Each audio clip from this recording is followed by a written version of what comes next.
Some good injury news, plus the latest from Bengals training camp, including a first of training camp for Joe Burrow, and much, much more as camp rolls on right here on Cincinnati Bengals Talk.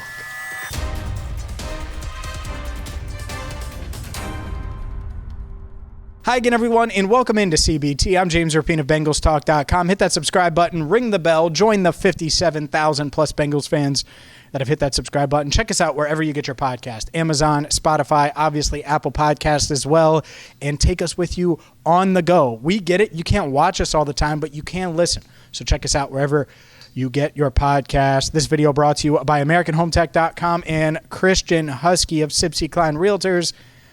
Let's dive in to an eventful day of Bengals training camp, in a day that was in the indoor, but it was eventful because it saw first Joe Burrow threw his first 11-on-11, first interception of 11-on-11s of training camp. He was targeting Mitch Tinsley, number 82, and Jordan Battle, boom, cut in front of him and was off to the races. Probably a pick six. But regardless, it was one of those moments that we haven't seen much of from Joe.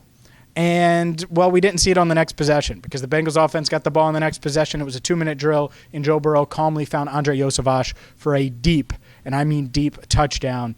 And this is Joe Burrow's best training camp. We're going to talk about it a lot on Tuesday night on Enter the Jungle, how great Joe has been. And even today, yeah, he had the interception. Outside of that, was awesome, was lights out. And it's not just to Jamar, or it's not just to T. Today it was to Charlie Jones. Mitch Tinsley did have some catches. He's working with a bunch of different guys, and I thought that was and is pretty notable, just the way he's playing, how he's played. But for more on that, make sure you check out Tuesday night's episode of Enter the Jungle every Tuesday, 8 Eastern, right here on Cincinnati Bengals Talk. Other news and notes, let's get with Jermaine Burton. Jermaine Burton's dealing with a knee issue, according to ESPN's Jeremy Fowler. Zach Taylor said he has a little swelling. Obviously, Jermaine issued a statement. We put it up on the channel on Monday. Was it Monday? Yeah, it's Monday because today is Tuesday. The days go together during camp. On Monday, we had it on BengalsTalk.com as well.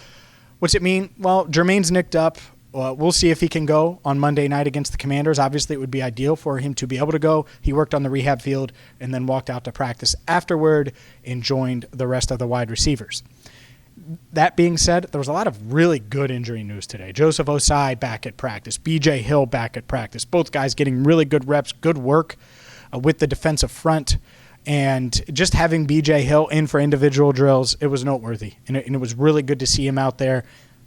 They've been doing this for sure when it comes to making sure these guys are ready to go. Like Matt Lee, still nicked up. They're not putting him in team drills.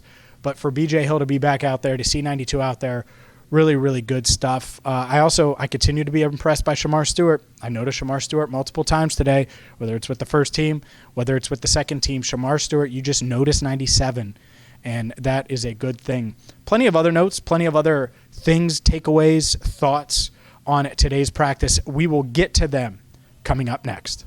This video is brought to you by Sipsey Klein's Christian Husky. Christian Husky is a huge Bengals fan, and if you're looking to buy, sell, maybe you're relocating, maybe you're looking to downsize, maybe you're looking for more space, Christian Husky has you covered. Check him out. He's a huge Bengals fan, and he's here in Cincinnati to support Bengals fans everywhere. Check him out, sipseyklein.com/chusky. Today's video also brought to you by American Home Tech. AmericanHomeTech.com is the place you need to go right now for all of your remodeling needs. Maybe you need a new roof. Maybe you're looking to change up the feng shui in your house. Well, American Home Tech has got you covered with over 8,000 happy customers. Check them out right now at AmericanHomeTech.com. One thing I noticed as practice was starting to kick off was Trey Hendrickson. Trey Hendrickson was talking with Bengals defensive line coach Jerry Montgomery, and they were talking for a while, and I went and I was like, I got to get a little video of this. I think it's good to see. It's been cool to see Trey working with Shamar and being with the defensive line, and obviously we're all waiting for that deal to get done. I'm sure Trey's waiting for that deal to get done. The Bengals, we'll see. It was kind of funny. So I don't know if Andrew's going to put this exact clip in over me right now during the edit, but I think it's hilarious. Katie Blackburn walked right in front of me as I was filming those two, and it's like, all right, well, at some point, it's going to get done, and I do think that's the expectation, even though today, as we sit here, nothing is done. Hopefully it gets done soon, and the last thing you want is for that to go into week 1. Other practice observations and notes, it was the Noah Fant day. This is the most we've seen Noah Fant. He was involved in multiple plays. Joe Burrow found him over the middle for a nice gain. He caught the ball on a screen and had a nice gain. There was just multiple plays where I noticed 86 with the ball in his hands with the first-team offense. Obviously, that's the plan. When they signed him, he's going to matter, especially with Mike Gesicki out, but certainly noteworthy. Drew Sample made a few plays in the passing game.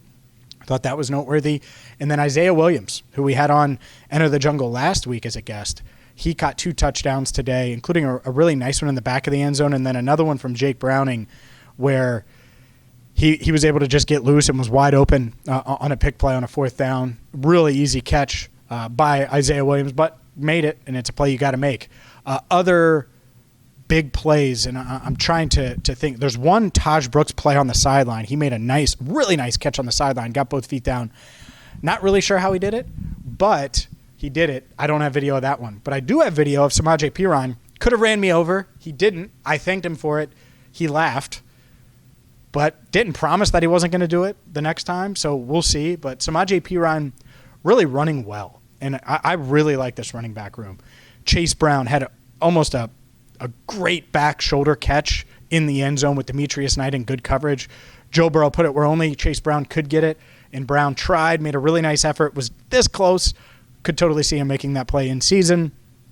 But Chase Brown, Taj Brooks, Samaje Perine, all 3 of those guys are making plays throughout camp. That has been a theme, and I think it's reasonable to feel pretty darn good about where the Bengals running backs are. Seth McLaughlin, and a lot of people have wondered about him, the former Ohio State center. He got some reps with the twos today with Matt Lee out, and I think that's pretty noteworthy as he tries to battle through and recover from that torn Achilles. How does it end up? Where does he go? We'll see. But that's certainly noteworthy as well. So the Bengals, they're getting healthy. I'm expecting a pretty intense practice on Wednesday as well. And that's what I liked about Tuesday's practice is how intense it was during the red zone period. And then they did quick 2-minute drill.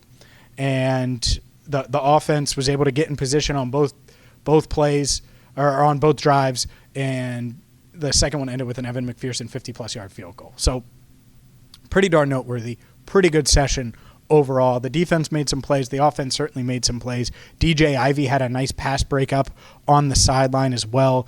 It's another play that stands out in my mind. So competitive. I would say this. Another observation is the defense playing with a lot of energy, not afraid to celebrate.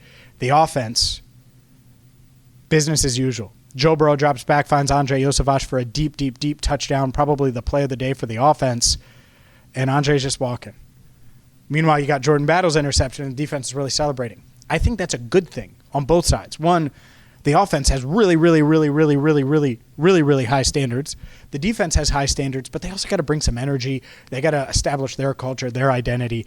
The offense, they have their identity. They know what they are. They've been there, done that. They're the same faces. They're the same guys. And so certainly noteworthy there. Just something to monitor. We're going to have you covered. Make sure you hit that subscribe button. Check out BengalsTalk.com for more on the Bengals. And until next time, for Andrew Fox-Miller, I'm James Rapien. Thank you so much for watching and listening to Cincinnati Bengals Talk.